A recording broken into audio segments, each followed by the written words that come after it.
Hello student, और ये तब फंक्शन का सेकंड टॉपिक होगा, सेकंड मतलब पार्ट होगा, क्योंकि मैंने फंक्शन का विजुअलाइज यानी कि ग्राफिकल से समझा दिया था कि कैसा था।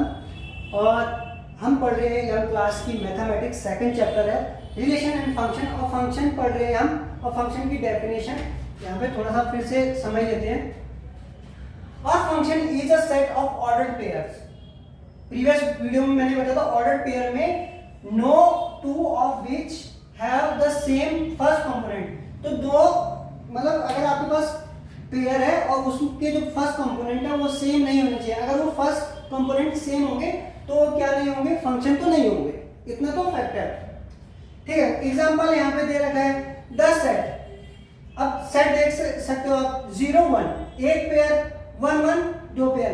क्या इसका फर्स्ट कंपोनेंट सेम है? तो यहाँ का फर्स्ट कंपोनेंट तो 0 है, फर्स्ट कंपोनेंट 0 है। यहाँ पे फर्स्ट कंपोनेंट क्या है? 1 है। तो ये तो रिलेशन तो है ही, ये फंक्शन भी है, क्योंकि इसका फर्स्ट वाला जो कंपोनेंट है वो सेम नहीं है। इसका फर्स्ट वाला कंपोनेंट सेम नहीं है, तो ये is a function. But the set of, अब सेट ऑफ इधर देख पा रहे हैं आप, ये वाला सेट, ये ऊपर वाला। यहाँ पे फर्स्ट पेयर देखोगे आप तो ये है 1 और 0। सेकंड पेयर देख पा रहे हैं आप 1 एंड 1। तो यहाँ पे फर्स्ट जो कंपोनेंट है ना, ये फर्स्ट कंपोनेंट और ये फर्स्ट कंपोनेंट ये सेम है।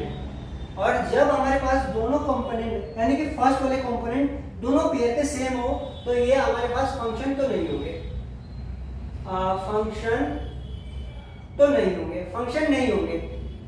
Is not a function as the first component is repeated. क्यों? क्योंकि पहला वाला जो कंपोनेंट है ना वो रिपीट हो रहा है, यहाँ भी 1 है और यहाँ भी 1 है। तो ये रिलेशन होगा लेकिन ये फंक्शन नहीं होगा, ठीक है। ये बात समझ में आ गई होगी आपको। एक नोट है कि the empty set is not consider a function. तो ये आपको ध्यान रखना है कि एम्प्टी सेट कभी भी फंक्शन नहीं होगा। एम्प्टी जो सेट होगा वो कभी भी आपका फंक्शन नहीं होगा। फिर सेकंड है कि फंक्शन को किससे डिनोट करते हैं। A function is usually denoted by letters. या तो स्मॉल लेटर f होगा या g होगा, या कैपिटल लेटर का f होगा या कैपिटल लेटर का जो लेटर होता है वो g होगा। इससे हम डिनोट करते हैं। 10 इस प्रकार हेयर एक एग्जांपल दिया है कि अगर हमें डिनोट करना है तो कैसे डिनोट करते हैं। तो f इक्वल टू यानी कि फंक्शन f है, यहाँ पे सेट है और ये पेयर है आपका a1 b2 c3 और d3। देखो ये फंक्शन है। यहाँ पे देखो फर्स्ट वाला कंपोनेंट b है और यहाँ पे c है, तो फर्स्ट वाला कंपोनेंट डिफरेंट है इसलिए ये फंक्शन है। सेकंड वाला भले ही सेम हो जाए कोई फर्क नहीं पड़ता, सेकंड कंपोनेंट भले ही सेम हो जाए कोई फर्क नहीं पड़ता, लेकिन फर्स्ट कंपोनेंट सेम नहीं होनी चाहिए या रिपीट नहीं होनी चाहिए, इसलिए ये तो फंक्शन है। एक छोटा सा नोट ये है, और ये मैंने जब रिलेशन पढ़ा रहा था तब भी मैंने बताया था, range is a subset of codomain. Range is a subset of codomain, ये याद रखना है। डायरेक्ट ये आ सकता है आपके एमसीक्यूज में, 12th क्लास में भी आ सकता है और 11th क्लास में भी आ सकता है। अगर आप एनी कॉम्पिटिटिव एग्जाम की तैयारी कर रहे हो जैसे एनडीए सीडीएस हो सकता है, तो वहां भी ये क्वेश्चन डायरेक्ट आ सकता है कि range is a codomain of, range is a subset of codomain. आपको ये आ गया होगा। छोटा सा वीडियो था, समझ में आ गया। फंक्शन को हम किससे डिनोट करते हैं, स्मॉल लेटर और कैपिटल लेटर दोनों, लेकिन एफ जी फंक्शन आप किसी से डिनोट कर सकते हो, लेकिन ये स्टैंडर्ड है।